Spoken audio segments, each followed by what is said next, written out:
وسلام على عباده الذين اصطفى أما بعد فأعوذ بالله من الشيطان الرجيم بسم الله الرحمن الرحيم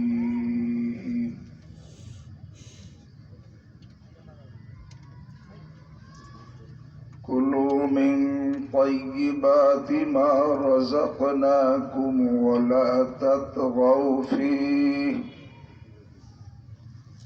فيحل عليكم غضبي ومن يحلل عليه غضبي فقد هوى وإني لغفار لمن تاب وآمن وعمل صالحا ثم اهتدى.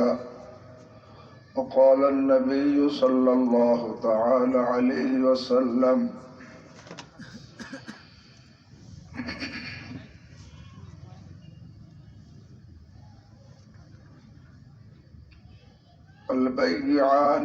البيعان إذا بينا وصدقا بورك لهما في بيعهما وإن كتما وكذبا محقت بركة بيعهما أو كما قال عليه الصلاة والسلام آمنت بالله صدق الله مولانا العظيم وصدق رسوله النبي الكريم ونحن على ذلك من الشاهدين والشاكرين الحمد لله رب العالمين.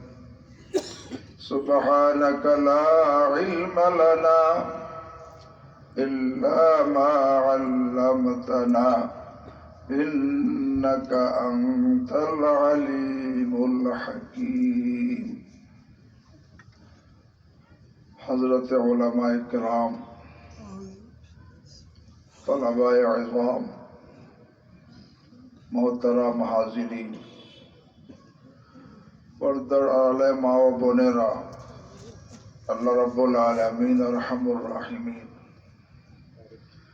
অনুগ্রহ করে আমাদেরকে এই বালিয়াকান্দি উপজেলা কওমি মাদ্রাসা ওলামা পরিষদের উদ্যোগে আয়োজিত ওয়াজ মাহফিলে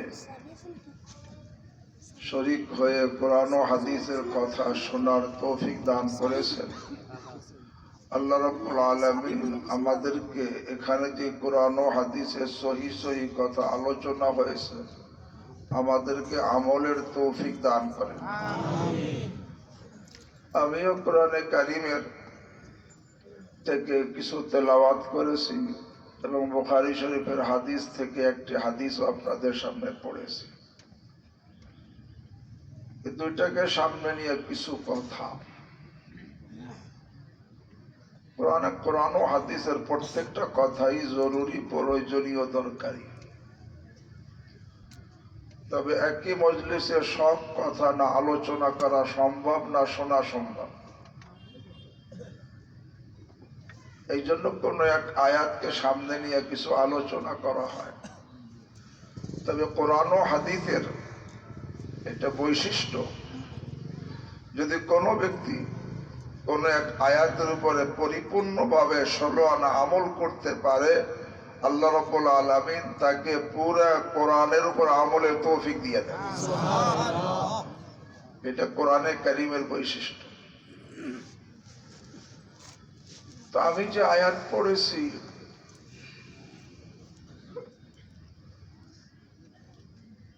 আল্লাহ রাব্বুল আলামিন ইরশাদ করেন কুলু মিন তাইয়্যিবাতি মা রাযাকনাকুম কুলু মিন তাইয়্যিবাতি মা রাযাকনাকুম। আমি তোমাদেরকে যেই পবিত্র রেজেক, হালাল রেজেক তোমাদেরকে দান করেছি এটা তোমরা খাও। আল্লাহ রিজিকের মধ্যে তাইয়্যিবাত শব্দ লাগাইছে, পবিত্র হালাল।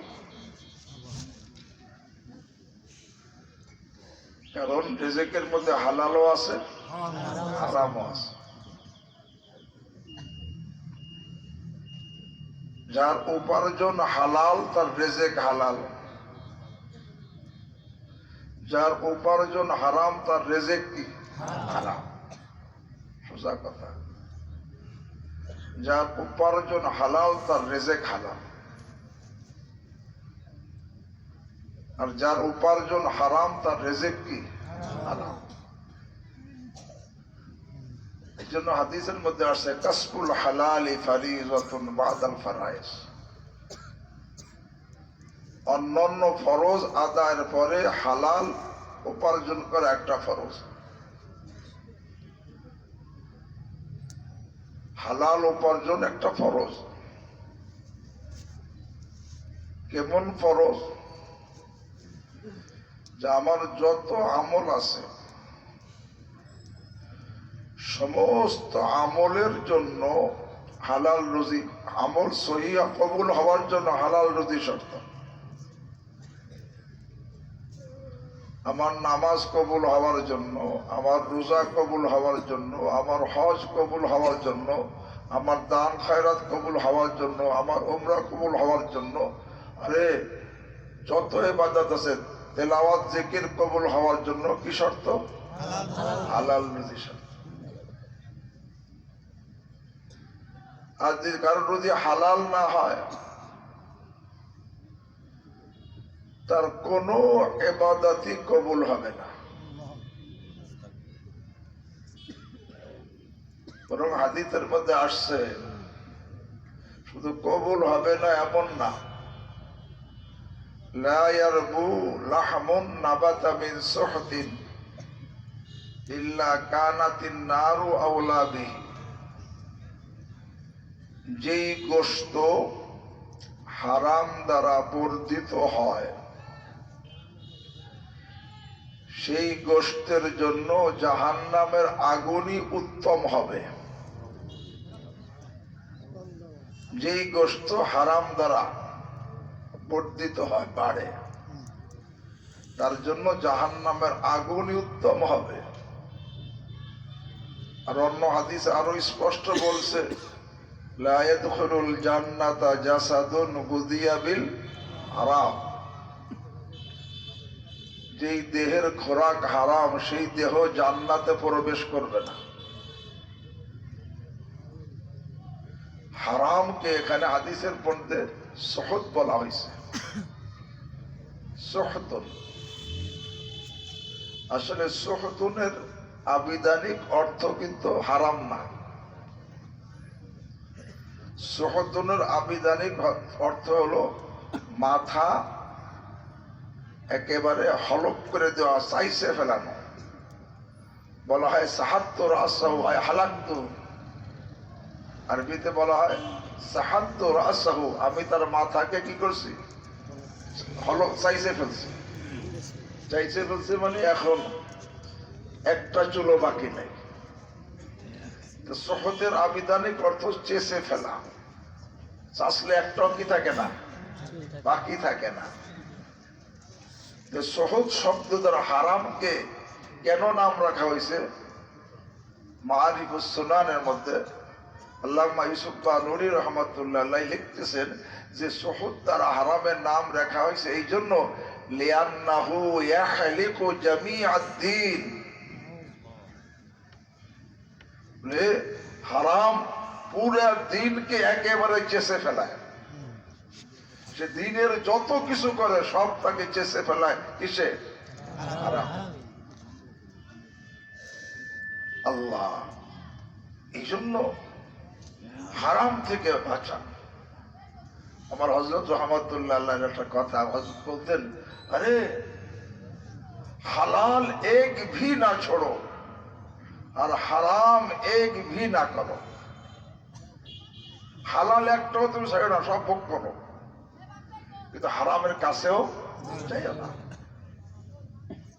কেন হারাম যদি হয় তার না নামাজ কবুল হবে, না রোজা কবুল হবে, না হজ কবুল হবে, না জাকাত কবুল হবে, না তার এরকম ভাবে দান খেরাত কবুল হবে, না তার তেলাওয়াত কবুল হবে, না তার দোয়া কবুল হবে।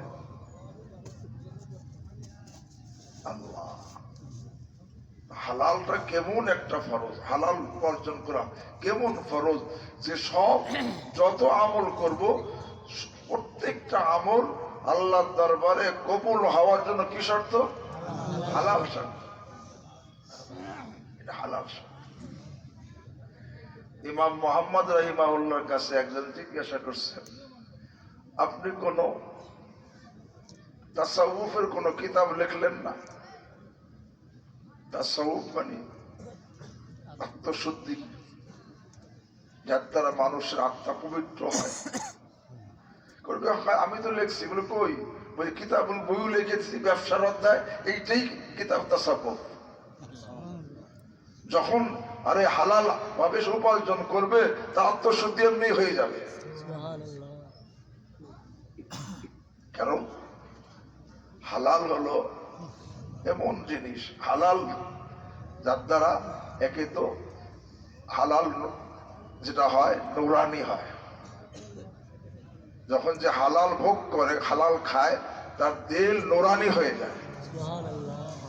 দিল যখন নূরানি হয়, আমার পীর মুর্শিদ আরিফ বিল্লাহ শাহ হাকিম মোহাম্মদ আখতার নব্বরুল্লাহ মারকাদা বলেন, আরে দিলের মধ্যে স্পন্দন হয়, হয় না? পাম্পিং হয়, এরকম স্পন্দন হইতে থাকে। আর তখন ওই দিল থেকে সমস্ত অঙ্গের মধ্যে রক্ত সাপ্লাই হয়। হযরত বলেন, দিল তখন নূরানি হয়ে যায়, তখন দিল থেকে সমস্ত অঙ্গের মধ্যে নূরানি রক্ত সাপ্লাই হয়। যখন সমস্ত অঙ্গের মধ্যে নূরানি রক্ত সাপ্লাই হয়, হযরত বলেন, তখন প্রত্যেক অঙ্গ থেকে নূরানি আমল প্রকাশ পায়।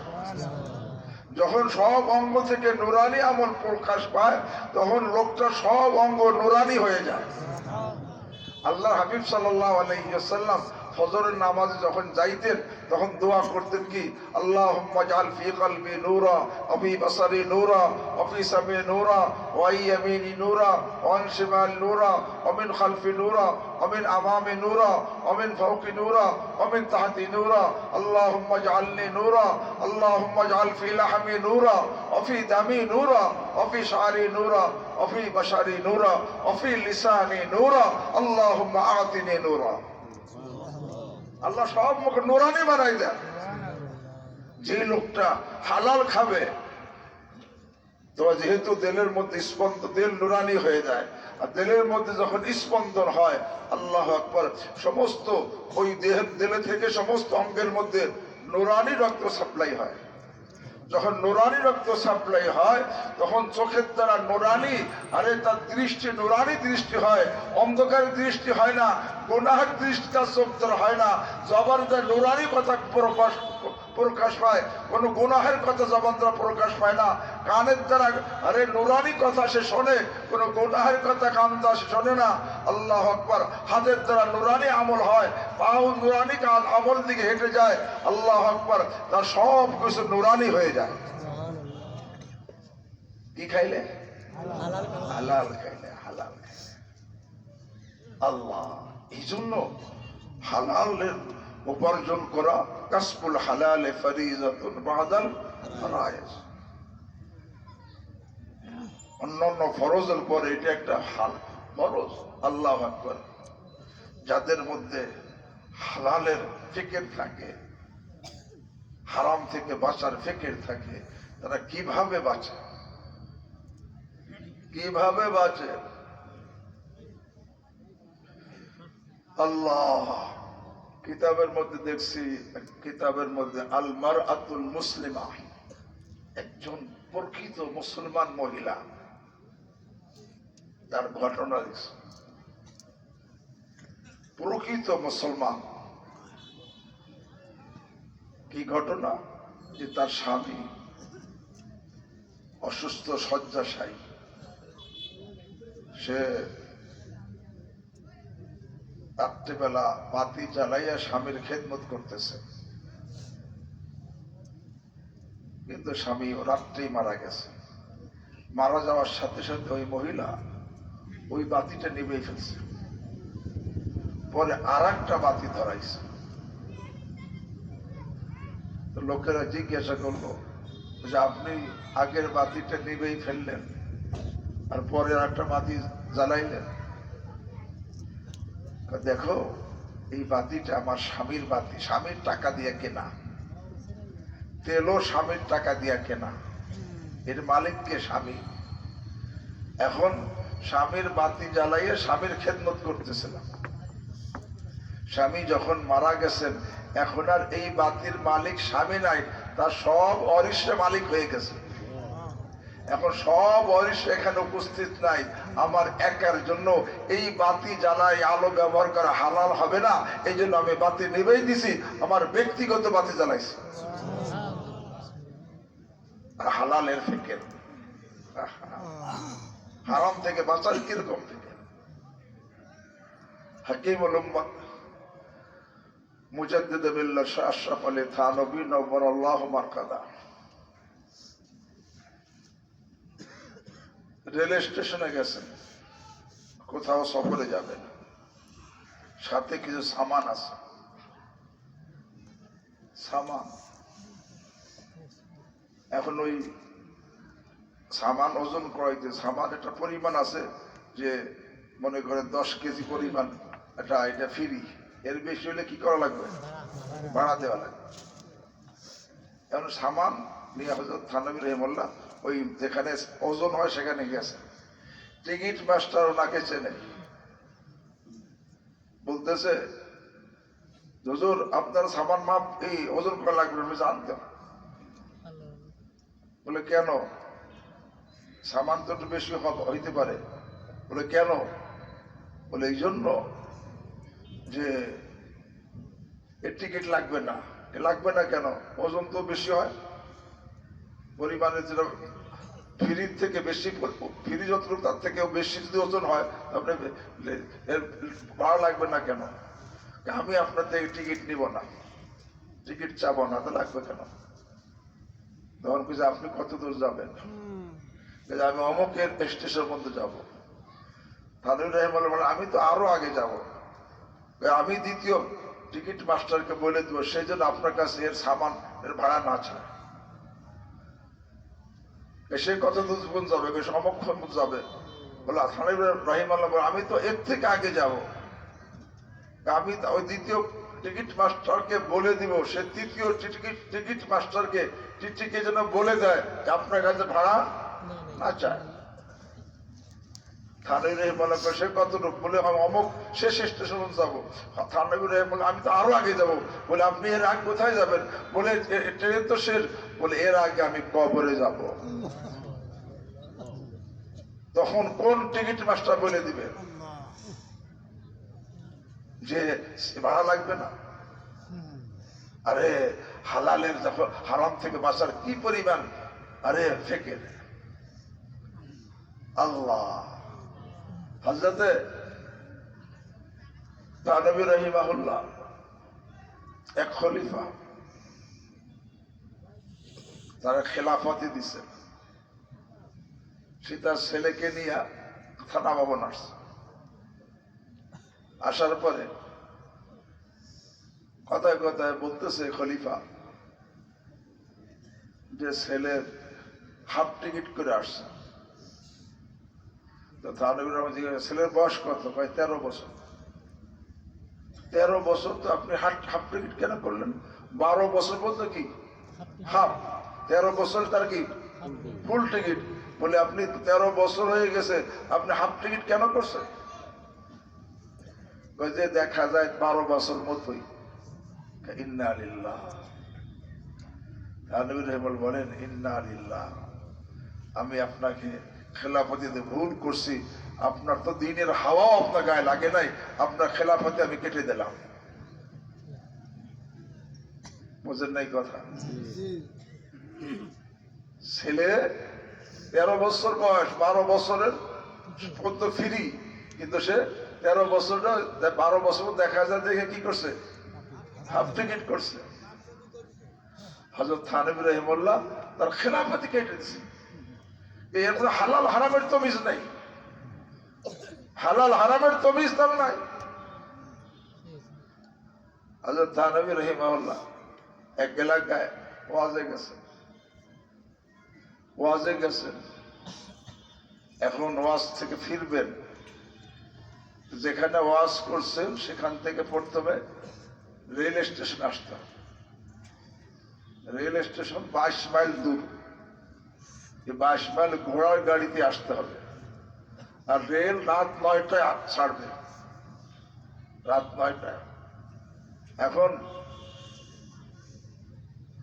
থানভী রাহিমাহুল্লাহ জোহরের নামাজ পড়ে যদি 22 মাইল রাস্তা হাইটা আসতে হবে ঘোড়ার গাড়ি, তো জোহর পড়ে ওই ঘোড়ার গাড়িতে উঠছে।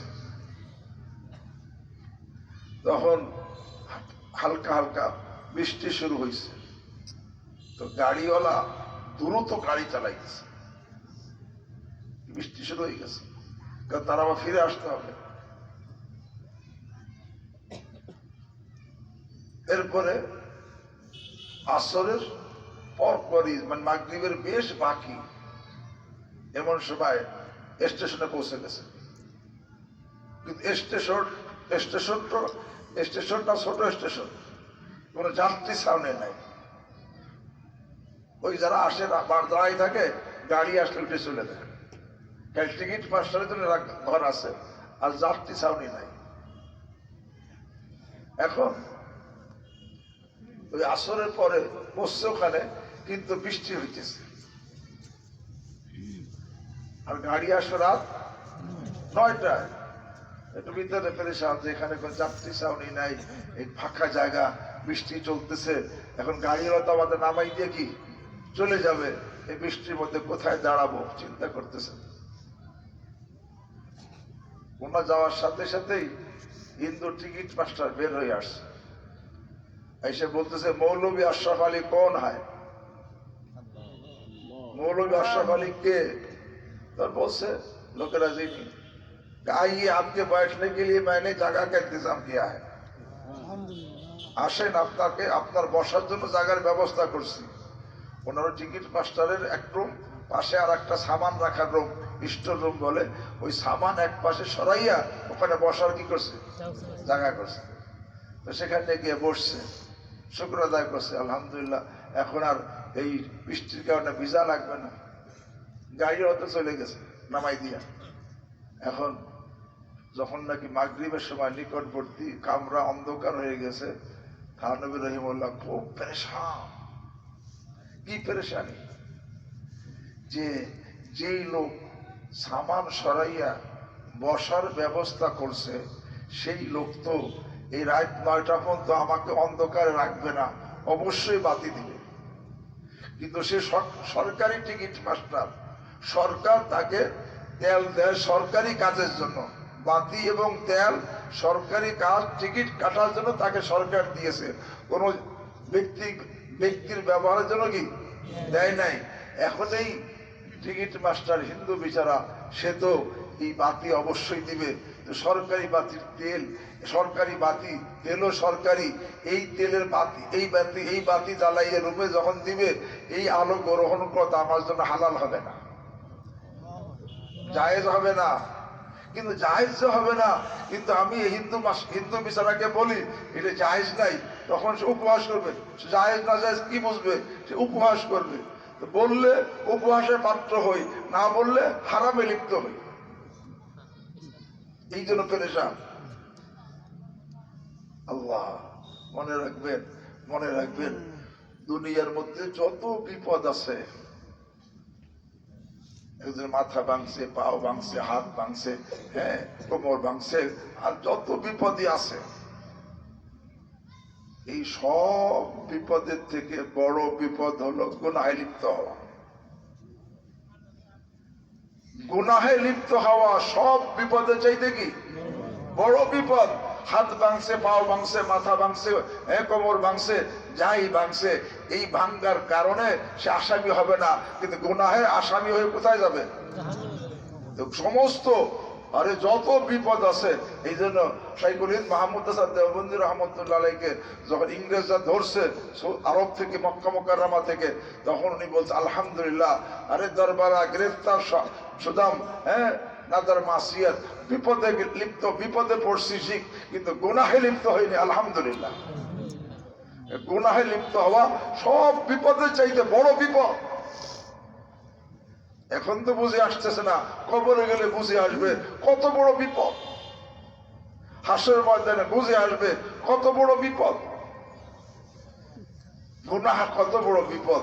আর এত বড় বিপদ দুনিয়াতে মানুষ সবাই আমরা মৌত থেকে বাঁচার আপনার কি করি, চেষ্টা করি, হ্যাঁ, কিন্তু আল্লাহ আকবার, মৌত থেকে বাঁচার আপনার চেষ্টা করি, কিন্তু জাহান্নাম বাঁচার চেষ্টা করি না। কিন্তু জাহান্নামীরা জাহান্নামের আযাব থেকে বাঁচার জন্য মৌতের চেষ্টা করবে।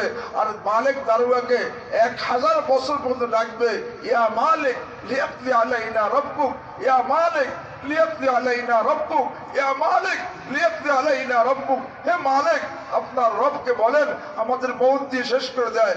মৌতের জন্য চিৎকার করবে 1000 বছর পর্যন্ত। তখন মালিক বলবে, আরে ইন্নাকুম মাকিসুন, আরে না, মৌত আসবে না, তো এখানেই থাকবি। মৌতের চাইতে বড় বিপদ গুনাহের বিপদ, মৌতের চাইতে বড় বিপদ গুনাহের বিপদ। যত কোনো বালা মুসিবত হোক, আল্লাহ আকবার, এই গুনাহের থেকে বড় বিপদ আর নাই। এটা আমরা বুঝি না। আল্লাহ আকবার, আল্লাহ আকবার, আল্লাহ। এই জন্য বলতেছিলাম, আরে থানবী রাহিমাহুল্লাহ পেরেশান যে আল্লাহ, যে লোক বসার ব্যবস্থা করছে সে তো আলোরও ব্যবস্থা করবে, কিন্তু সে সরকারি টিকিট মাস্টার, সরকারি চাকরিজীবী, সরকার তাকে বাতি দিছে, তেল দিছে, সরকারি কাজ টিকিট কাটার জন্য। সে তো হিন্দু বেচারা আমাকে এই ঘরের মধ্যে রাত 9টা পর্যন্ত অন্ধকার রাখবে না, অবশ্যই বাতি সে দিবে, কিন্তু সে হিন্দু বেচারা, সে সরকারি বাতি দেয়, এই আলো ব্যবহার করা আমার জন্য জায়েজ হবে না। এখন যদি আমি তাকে বলি জায়েজ নাই, হিন্দু বেচারা জায়েজ না জায়েজ বুঝবে না, উপহাসের পাত্র বানাবে। আবার যদি আমি না বলি না জায়েজে লিপ্ত হয়। এই জন্য পেরেশান হয়ে গেছে। কি রকম পেরেশানি! আল্লাহ আকবার, মনে মনে দোয়া করতেছে,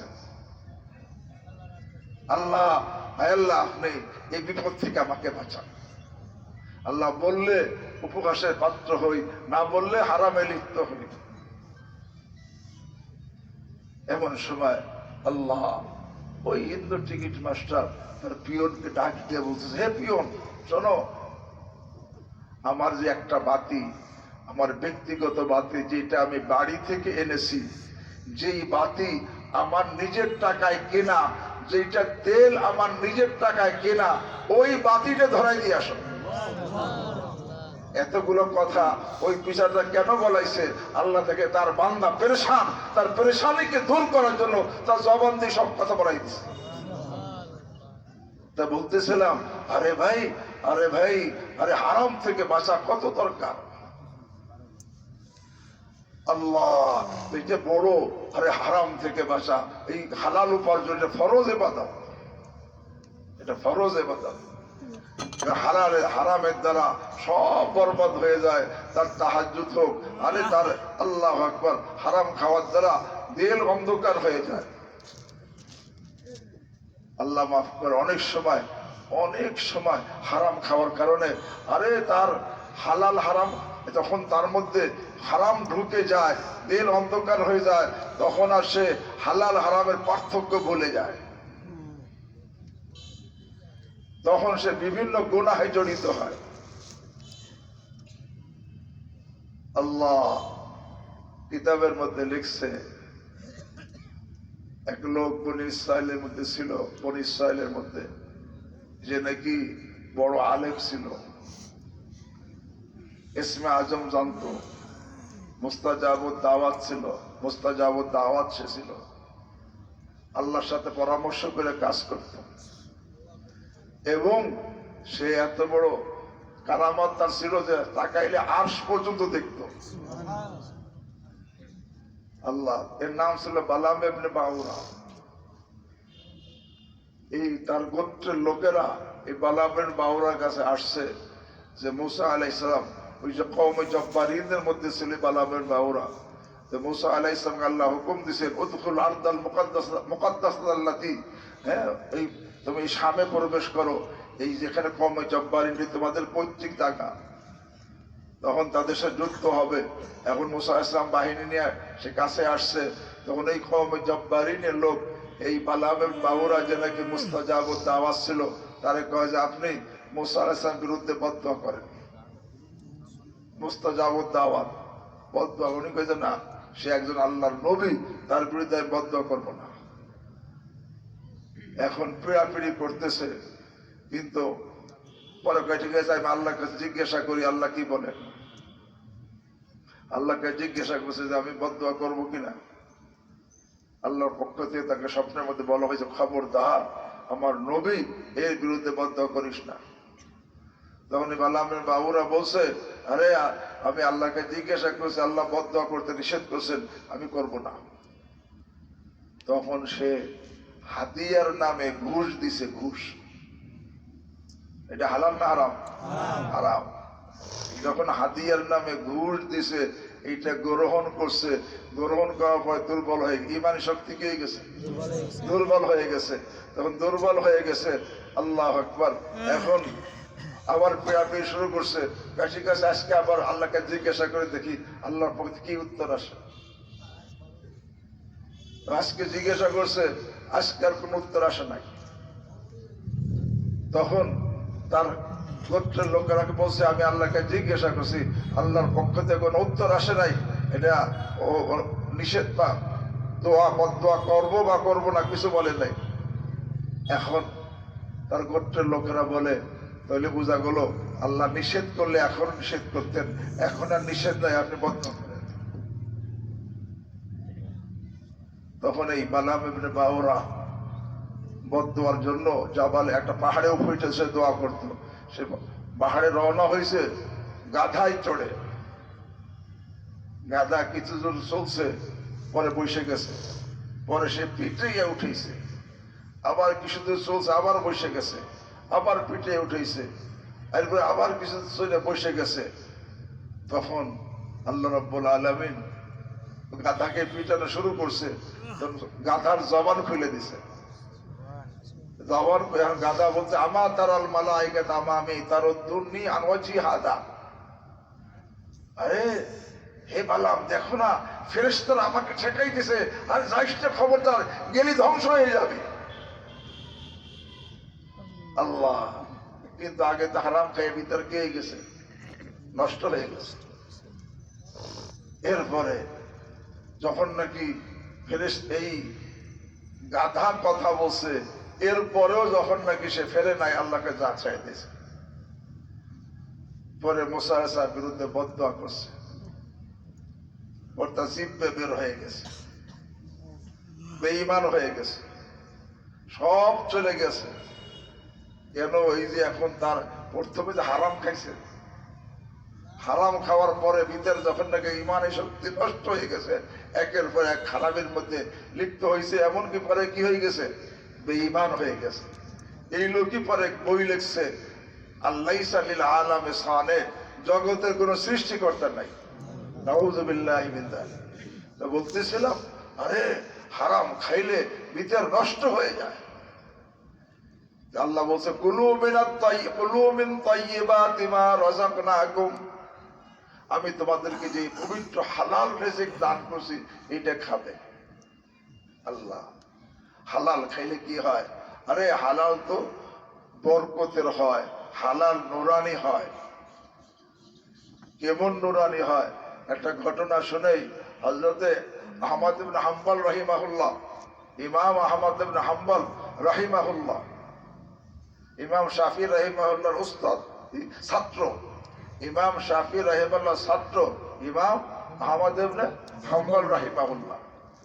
ছাত্র হইলে তুমি আল্লাহ তাকে অনেক বড় বানাইছে। ইমাম আবু যুরা রাজি বলেন যে ইমাম আহমদ হাম্বল রাহিমাহুল্লাহ 10 লক্ষ হাদিসের হাফেজ ছিলেন এবং বড় একজন ফকিহ, 4 ইমামের এক ইমাম, এবং বড় আল্লাহর ওলি ছিলেন।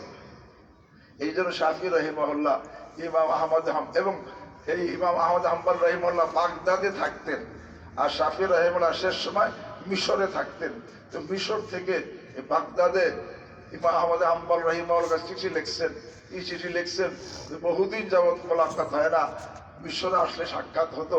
তখন ইমাম আহমদ হাম্বল রাহিমাহুল্লাহ যেহেতু উস্তাদ, সাথে সাথে লিখছেন হযরত অমুক তারিখে আমি মিশর আসতেছি। অমুক তারিখে যখন আসতেছে ইমাম শাফি রাহিমাহুল্লাহ সিদ্ধান্ত করছেন যে ইমাম আহমদ হাম্বল যখন মিশর আসবে তাকে ইস্তেকবাল করে আনবেন। ইমাম শাফি রাহিমাহুল্লাহ উস্তাদ হইয়া ছাত্র কি করবেন? ইস্তেকবালে যাবেন। আর তখন মিশরের বাদশাহ শাফি রাহিমাহুল্লাহ ভক্ত ছিল, এখন মিশরের বাদশাহ বলতেছে যে আপনি গেলে আমিও ইস্তেকবালে যাব। এরপরে বাদশাহ দরবার লোকেরা বলতেছে বাদশাকে আপনারা গেলে, আপনি গেলে আমরাও যাব। আর অন্য উলামায়ে কেরাম সবাই বলছে আমরাও ইস্তেকবালে যাব। কারণটা কি? যে আল্লাহর হয়ে যায় সবাই তার হয়ে যায়, যে আল্লাহর হয়ে যায় সবাই তার হয়ে যায়। जो तू मेरा तो सब मेरा, फलक मेरा जमी मेरी, अगर एक तो नहीं मेरा तो कोई शाय नहीं मेरा। আল্লাহ। এরপরে ইস্তেকবাল করে ইমাম আহমদ হাম্বল রাহিমাহুল্লাহকে শাফি রাহিমাহুল্লাহ বাড়িতে আনছে। বাড়িতে আনার পরে আল্লাহু আকবার, এখন শাফি রাহিমাহুল্লাহ ইমাম আহমদ হাম্বল রাহিমাহুল্লাহকে খানা দিছেন, আরো মেহমান 2-4 জন সাথে ছিল। এবং শাফি রাহিমাহুল্লাহ বাড়ির বাচ্চারা, ছেলেরা, মেয়েরা ওই দেখতেছে, দেখে ইমাম আহমদ হাম্বল রাহিমাহুল্লাহ খানা খাইতেছে। লোভী মানুষ যেইভাবে খায়, লোভী মানুষের মতো খাইতেছে। লোভী মানুষ কেমনে খায়? তাড়াতাড়ি খায় আর পেট ভরে খায় যাতে অন্যরা খাইতে না পারে। লোভীর মানুষের তরিকা এটাই, সে পেট খাবে, ভরে খাবে এবং তাড়াতাড়ি খাবে যাতে অন্যরা খাইতে না পারে। এইভাবে খাইতেছে। এখন বাচ্চারা, ছোট ছোট বাচ্চারা দেখে যেই মেহমানের এত বড় সংসার শুনছে, সবাই তাকে ইস্তেকবাল করে আসে, সেদিন খানা খায় লোভী মানুষের মতো।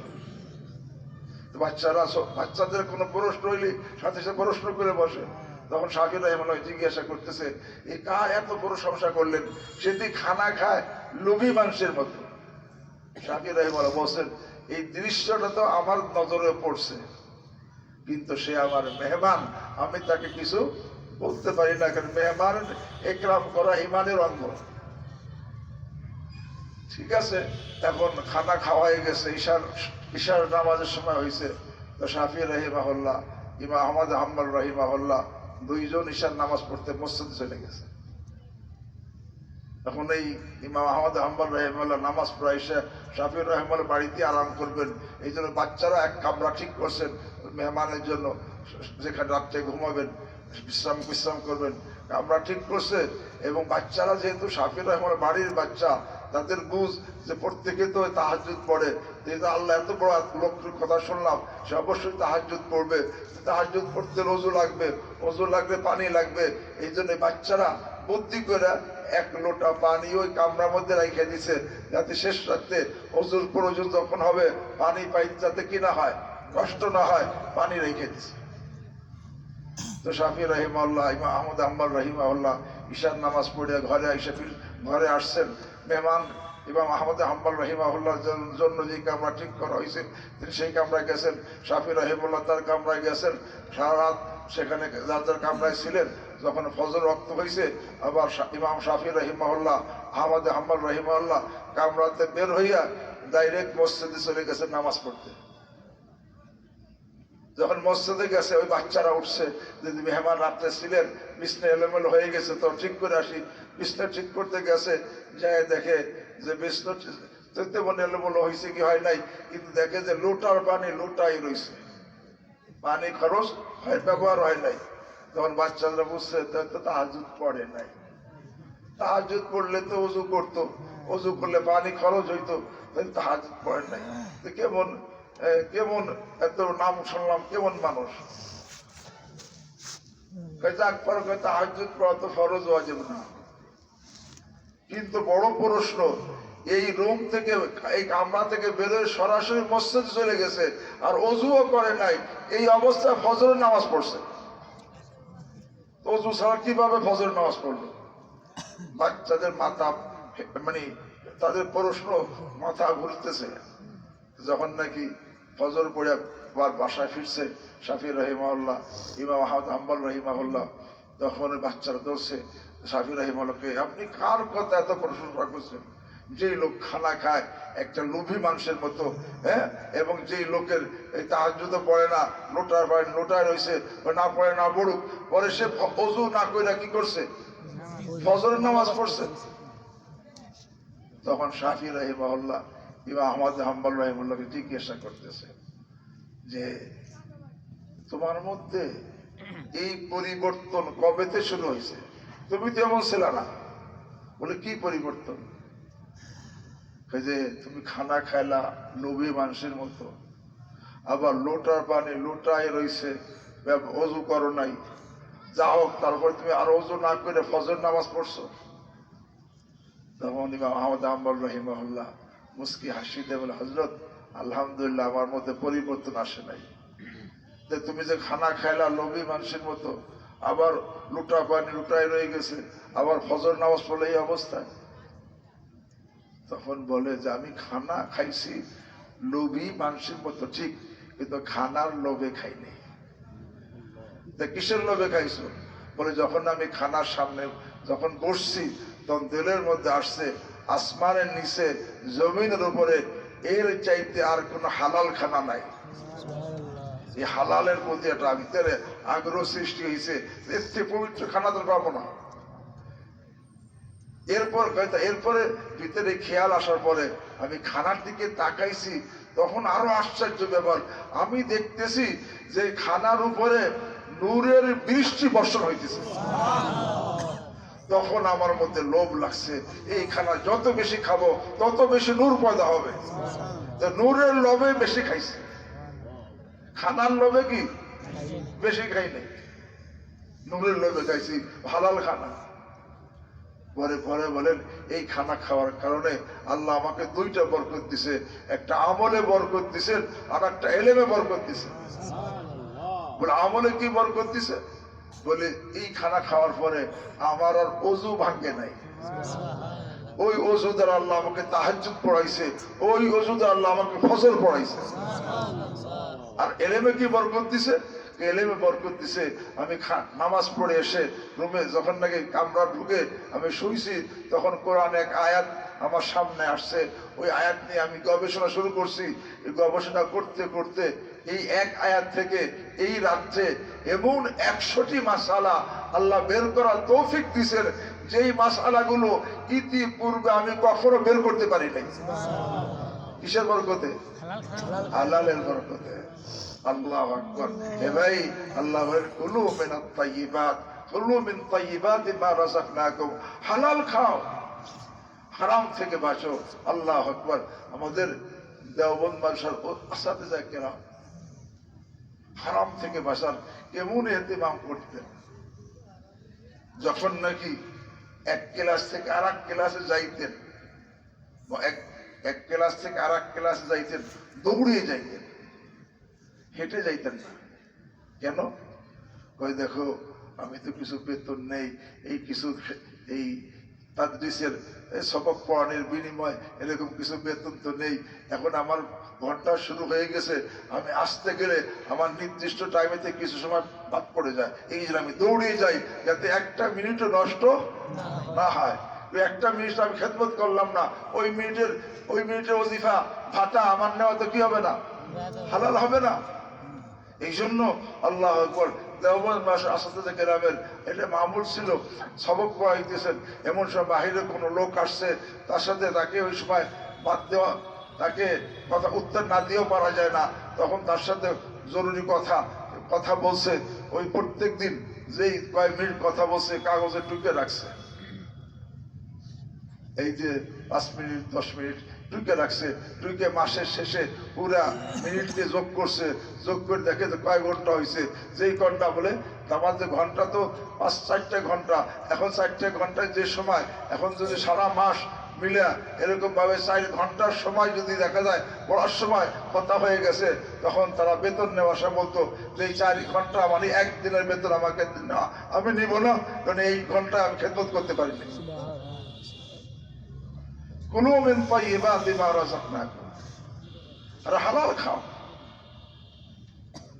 আল্লাহ বলে কুলু মিনাত তাইয়্যিবাত ওয়া আমালু সালিহা, কুলু মিনাত তাইয়্যিবাত ওয়া আমালু সালিহা। এই জন্য হালাল খাইতে হলে হালাল উপার্জন করতে হয়। হযরত আনাস রাদিয়াল্লাহু তাআলা আনহু রাসূলুল্লাহ সাল্লাল্লাহু আলাইহি ওয়াসাল্লামের কাছে আয়েশা আবেদন করতেছেন, ইয়া রাসূলুল্লাহ ইজআলনি মুস্তাজাবাত দাওয়া, ইয়া রাসূলুল্লাহ আমাকে মুস্তাজাবাত দাওয়াত বানান, মানে এমন ব্যক্তি বানাই, এমন ব্যক্তি বানাই দেন যে আমি দোয়া করলেই যেন কি হয়, দোয়া কবুল হয়। মুস্তাজাবাত দাওয়াত আমাকে বানাই দেন। আল্লাহ হাবিব বললেন, ইয়া আনাস আতিব কাসবাক তুস্তাজাব দাওয়াতুক, হে আনাস তোমার উপার্জনকে হালাল করো, তোমার দোয়া কবুল হবে। আতিব কাসবাক তুস্তাজাব দাওয়াতুক। এই জন্য ভাই আল্লাহ রাব্বুল আলামিন আমাদের প্রত্যেকটা মানুষকে মালের দ্বারা 3 স্তরে পরীক্ষা করেন। কয় স্তরে? 3 স্তরে। প্রথম স্তর উপার্জনের স্তর। আমি উপার্জন করতেছি কিভাবে, হালাল ভাবে না হারাম ভাবে, এই পরীক্ষা। চাকরিজীবী চাকরির বেতন দিতেছে, ডিউটি করে না, বেতন পুরো নেয়, হালাল না হারাম? হারাম। মাদ্রাসায় আমি খেদমত করি, আমি খেদমত আমার জিম্মাদারি যা আছে পুরা করলাম না, বেতন পুরা নিলাম, আল্লাহ। এমনি ভাবে আল্লাহ আকবার, আমি শ্রমিক, আমি কাজ পুরা না করিয়া আমি ফাঁকি দিয়া বেতন নিলাম, কি হবে? হারাম হবে। আমি ব্যবসায়ী, আল্লাহ মালে ভেজাল দিলাম, মাপে কম দিলাম, মিথ্যা বললাম, উপার্জন কি হবে? হারাম হবে। আরে কুলু মিনাত তাইয়্যিবাত, কুলু মিনাত কুলু মিন তাইয়্যিবাতি মা রাযাকনাকুম, আমি তোমাদেরকে যে রিজিক দিছি এর পবিত্র হালালটা খাও তোমরা। অন্যকে কুলু মিনাত তাইয়্যিবাত ওয়া আমালু সালিহা, হালাল খাও এবং নেক আমল করো। আল্লাহ এই জন্য এই একটা হুকুম ভাই, আজকে এই ব্যাপারে আমাদের মধ্যে অনেক অলসতা, অনেক গাফলাতি। হালাল হারামের পার্থক্য নাই। ব্যবসা করি, হালাল হারামের পার্থক্য নাই। অথচ হাদিসের মধ্যে আসছে ইন্না আতিয়াবাল কাসবি কাসবুত তুজ্জার, আরে সবচাইতে হালাল ইনকাম হলো ব্যবসায়ীদের ইনকাম। কোন ব্যবসায়ী? যে ব্যবসায়ীর মধ্যে 7টা গুণ থাকে। কয়টা গুণ? 7টা। 1 নম্বর আল্লাযীনা ইযা হাদাসু লাম ইয়াকযিবু, যখন সে কথা বলবে ব্যবসায়ী মিথ্যা বলবে না। 2 নম্বর ওয়াইজা ওয়াদু লাম ইখলিফু, যখন সে ওয়াদা করবে ওয়াদা খিলাফ করবে না। 3 নম্বর ওয়াইজা তুমিনু লাম ইয়াখুনু, ব্যবসায়ীর কাছে যখন কোনো আমানত রাখা হবে সে খেয়ানত করবে না। 4 নম্বর ওয়াইজা ইশতারাউ লাম ইয়াযুম্মু, ব্যবসায়ী যখন মাল ক্রয় করবে তো মালের দাম কমানোর জন্য অনর্থক দোষ বের করবে না। 5 নম্বর ওয়াইজা বাউ লাম ইতরু, মাল যখন বিক্রয় করবে অতিরিক্ত বানাইয়া প্রশংসা করবে না। আরে আর 6 নম্বর ওয়াইজা কানা আলাইহিম লাম ইমতিলু, ব্যবসায়ী যখন ঋণী হয় পাওনাদারকে ঘুরাবে না। আর ওয়াইজা কানা লাহুম লাম ইউসিরু, ব্যবসায়ী যখন পাওনাদার হয় তো ঋণী ব্যক্তির সাথে কঠোরতা করবে না। কয়টা গুণ?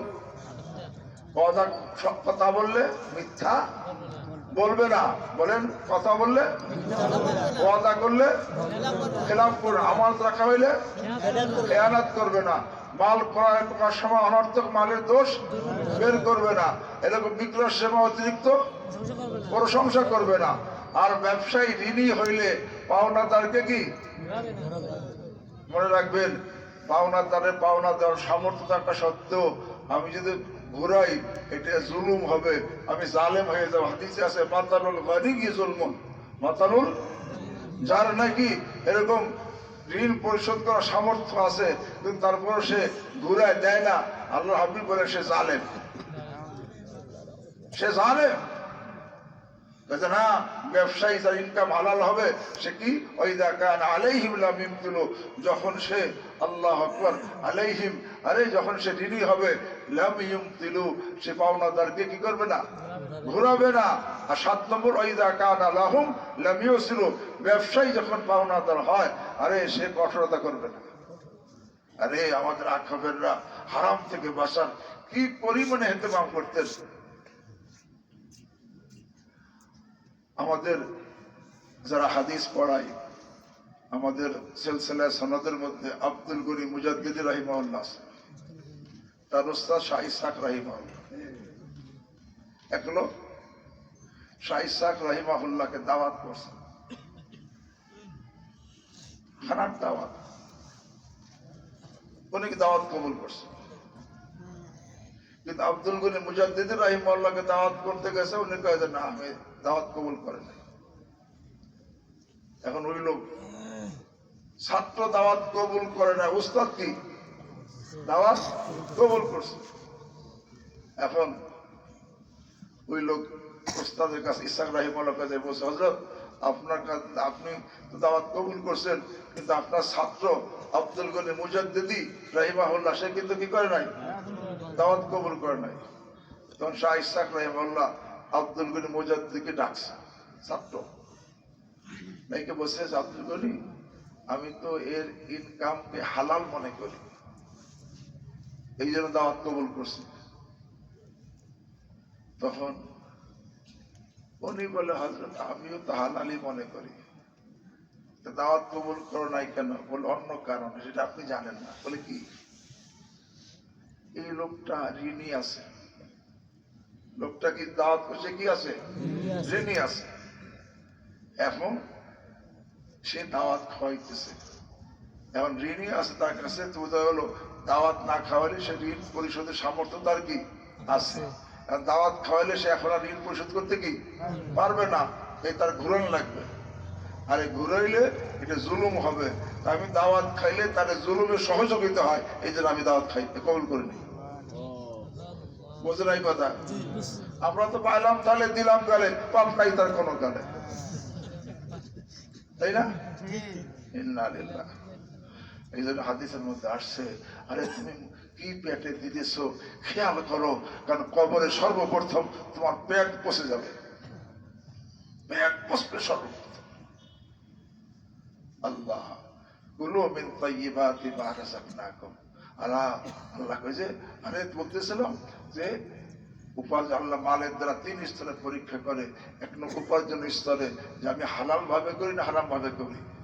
অনেকে আছে, আরে আল্লাহু আকবার, জুলুম করে যে নেয়, আত্মসাৎ করে, এটা কি হয়? হারাম। বোনের অংশ না দিয়ে নিজে ভোগ করে, এটা কি হারাম। বাইরে ঠগায় এবং নিজে ভোগ করে, কি হারাম। আল্লাহ এই যে সে হারাম, সে জুলুম করতেছে, জুলুম করে অন্যটা দখল করতেছে। আল্লাহ আকবার। আল্লাহ কোরআনে বলছেন, ওয়ালাউ আন্না লিল্লাযীনা যালামু মা ফিল আরদি জামিআও ওয়া মিসলাহু মাহু লাফতাদাউ বিহি মিন সুইল আযাব ইয়াউমাল কিয়ামা। এই জালেমরা এখন তো অন্যটা দখল করতেছে, কিন্তু কিয়ামতের দিন কি অবস্থা হবে, যখন কঠিন আযাব সামনে আসবে, আল্লাহু আকবার, তখন এই আযাব থেকে বাঁচার জন্য যদি সে এই পৃথিবী যতখানি এবং এর ডবল পৃথিবীর মালিক হইতো, আর ডবল পৃথিবী দিয়েও ওই আযাব থেকে বাঁচার সুযোগ থাকতো, আল্লাহকে অবশ্যই লাফতাদাউ বিহি, এই ডবল পৃথিবী দিয়ে হলেও আযাব থেকে বাঁচার চেষ্টা করতো। এখন তো 1 বিঘে দিতে রাজি না। আল্লাহ তখন 1 পৃথিবীটা, বরং কি ওয়ালাউ আন্না মা ফিল আরদি জামিআও ওয়া মিসলাহু মাহু, ওয়ালাউ আন্না লিল্লাযীনা যালামু মা ফিল আরদি জামিআও ওয়া মিসলাহু মাহু লাফতাদাউ বিহি মিন সুইল আযাব ইয়াউমাল কিয়ামা। অনেক আছে মাদ্রাসা হাফেজ সাহেব, কারি সাহেব, মাওলানা সাহেব, মুফতি সাহেব, কিন্তু বোনের অংশ না দিয়ে বসে আছে। আর যাক ঠিক আছে, গাড়ি সাপড়া করছে, আমরা কি করছি? আমরাও তো অনেকে দেইনি, আমরাও তো কি দেই নাই। ভাবে হালাল খাওয়া, হালাল। কুলু মিন তাইয়্যিবাতি মা রাযাকনাকুম। আল্লাহকে, আমি তোমাদেরকে যে রিজিক দিছি হালাল, এই পবিত্রটা খাও, হালালটা খাও। আল্লাহর হুকুম হালাল। যার উপার্জন হালাল তার খানা কি, আর যার উপার্জন হারাম খানা হারাম। আল্লাহ এই জন্য হালাল উপার্জনের জন্য আল্লাহ ফিকির করেন। এখন থেকে হালাল উপার্জন করার জন্য কে কে পাক্কা নিয়ত করতে পারি? আল্লাহ আমাকে আপনাদের সকলকে তৌফিক দান করেন। কোটি টাকা হোক, হারাম 1 কোটি টাকা হইলেও ধরবো না। আল্লাহ আমাদেরকে তৌফিক দান করেন। বলতেছিলাম, আল্লাহ বলেন কুলু মিন তাইয়্যিবাতি মা রাযাকনাকুম। পরে আল্লাহ তাতফাউ ফি, তোমাদের কি সম্পদ দিছি, এর কারণে সীমা লঙ্ঘন করিল না। গুনাহে লিপ্ত হইও না, অহংকারী হইও না, আমার নাফরমান হইও না। অনেকে আছে সম্পদ পাওয়ার পরে কি হয়ে গেছে, নাফরমান হয়ে গেছে। আল্লাহ বলে ওয়ালা তাতগাউ ফি, আরে নাফরমান হইও না। কেন? আল্লাহ অনেকে সম্পদ পাওয়ার পরে এখন সে দরারে সরা মনে করে, অন্যের হক নষ্ট করে, শুধু তাই না আল্লাহর হক নষ্ট করে, হালাল হারাম সে বাঁচে না। হ্যাঁ, আল্লাহ বলে ওয়াইলুল লিকুল্লি হুমাযাতিল লুমাযা আল্লাযী জামা মালাও ওয়া আদ্দাদা ইয়াহসাবু আন্না মালাহু আখলাদা। আল্লাহ সে মাল গনে আর এমন চিরকাল থাকবে। আল্লাহ কে না, তার জন্য ধ্বংস। আরে মালের কারণে, আরে সীমা লঙ্ঘন করো না। মালের কারণে অহংকারী হইও না, মালের কারণে গর্বকারী হইও না, মালের কারণে নাফরমান হইও না। অনেকে মাল আছে, আল্লাহু আকবার, এই মাল দিয়ে আল্লাহ পরীক্ষা করতেছে তুমি মালের হক আদায় করো কিনা। মাল দিয়ে পরীক্ষা করতেছে, মাল কি কাজে ব্যয় করো, গুনাহের কাজে ব্যয় করো না নেকির কাজে ব্যয় করো। এ ভাই, আপনাদের কাছে প্রশ্ন, যে মোবাইলের মধ্যে গান শোনে, আছে না? মোবাইলের মধ্যে খারাপ ছবি দেখে, আছে না? বা মোবাইলের মধ্যে কোনো বেগানা মেয়ের সাথে ভিডিও কলে কথা বলে, আছে না? আছে। এখন বলেন, এই ভিডিও কলে কথা বলছে, চোখে দেখছে কিনা, মুখে কথা হয়েছে কিনা, কানে কথা শুনছে কিনা? আল্লাহ হাবিব বলেন, আরে জিনাল আইনে আন নজর অজিনাল লিসান আন নুতকু অজিনাল উজনি আল ইস্তিমা। আরে চোখেতে তাকাইছে, চোখের জিনা হয়েছে। জবানে কথা বলছে, জবানের জিনা হয়েছে। কানে কথা শুনছে, কানের জিনা হয়েছে। কয়টা জিনা? 100 বার তাকাইছে, 100টা চোখের জিনা। 100টা কথা বলছে, 100টা মুখের জিনা। 100টা কথা শুনছে, 100টা কানের জিনা হয়েছে। আছে না নাই? এবার এই যে আমি মোবাইলে গান শুনলাম, মোবাইলে বেগানা মেয়ের সাথে কথা বললাম, মোবাইলে খারাপ ছবি দেখলাম, এটা নেকির কাজ না গুনাহের কাজ? এখন এই গুনাহের কাজ করতে টাকা খরচ হয়েছে কিনা? মোবাইল টাকা ভরা লাগছে কিনা? এখন এই টাকা খরচ হলো কিসের কাজে?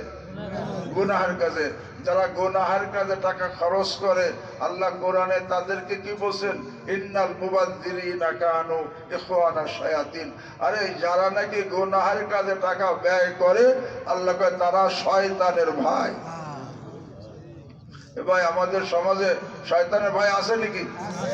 আগে মনে করতাম শুধু যারা নামাজ পড়ে না, রোজা করে না, হালাল হারাম মানে না, এরকম ভাবে স্কুল কলেজে পড়ে, তাদের মধ্যে শুধু এগুলা।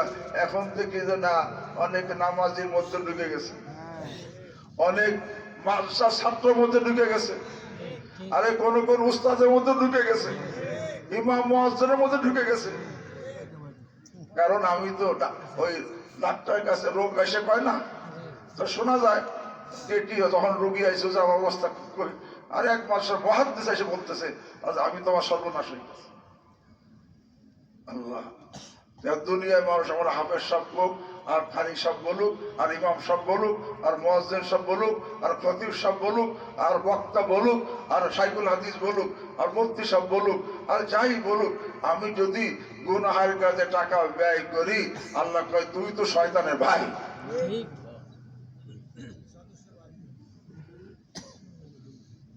আমাদের সমাজে শয়তানের ভাই আছে নাকি? তো শয়তানের ভাই হইয়া কবরে যাইতে কে কে রাজি? হ্যাঁ, শয়তানের ভাই হয়ে কবরে যাইতে কে কে রাজি? আল্লাহ আমাদের অতীতকে মাফ করে দেন। এখন থেকে শয়তানের ভাইয়ের খাতায় থেকে নাম কাটাইতে কে কে রাজি? আল্লাহ আমাদের সকলকে তৌফিক দান করেন। হ্যাঁ ভাই, ওয়ালা তাতগাউ ফি, আল্লাহ এর কারণে সীমা লঙ্ঘন করো না। সীমা লঙ্ঘন করলে কি হবে? ফায়াহিল্লা আলাইকুম গাযাবি, তোমাদের উপর আমার গজব কি হবে? পতিত হবে। ওমাই ইয়াহলিল আলাইহি গাযাবি ফাকাদ হাওয়া, আল্লাহ বলেন যার উপর আমার গজব পতিত হয় সে কি হয়ে যায়? ধ্বংস হয়ে যায়। এখন কথা হইলো যে আল্লাহ তা আমাদের উপায় কি? আল্লাহ কয়ে যে আমরা তো গুনাহ করে ফেলছি। আল্লাহ সামনে আবার বলতেছে ওয়াইন্নী লাগাফার লিমান তাব ওয়া আমানা ওয়া আমিলা সালিহান সুম্মা ইহতাদা।